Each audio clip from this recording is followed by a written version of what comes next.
Nagbigay inspirasyon at muling pinatunayan ang kanyang kabutihang loob ni Kim Chiu matapos umanong magpaulan ng pera habang nasa Cebu City para sa isang taping. Ayon sa mga nakasaksi, hindi nagdalawang isip ang kapamilya star na magbahagi ng biyaya sa mga residenteng naapektuhan at naabala sa ginagawang shooting sa kanilang lugar. Kwento ng ilang taong naroon. Napansin umano ni Kim ang mga batang nag-aabang at ilang pamilyang masayang kumakaway sa production team. Bilang pasasalamat at paraan ng pagtulong, naglabas siya ng pera at ipinamahagi ito sa mga tao sa paligid. Agad namang nagbunyi at nagpasalamat ang mga residente sa hindi inaasahang biyaya.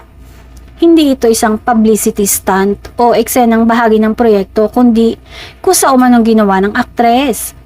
Kilala si Kim sa pagiging maalaga at mapagbigay hindi lamang sa kanyang pamilya, kundi pati sa mga tagahanga at komunidad na kanyang napupuntahan. Para sa kanya, simpleng paraan ito ng pagbabalik ng pasasalamat sa patuloy na suporta ng publiko. Marami naman sa netizens ang humanga sa ipinakitang kabutihan ng aktres. Sa social media, umani ng papuri ang kanyang simple pero makabuluhang gesture. Para sa kanyang mga tagahanga, patunay ito na bukod sa pagiging mahusay na artista, may tunay na malasakit din si Kim Chiu sa kapwa. Sa huli, ang pangyayaring ito sa Cebu ay isa na namang patunay kung bakit nananatiling minamahal ng publiko si Kim.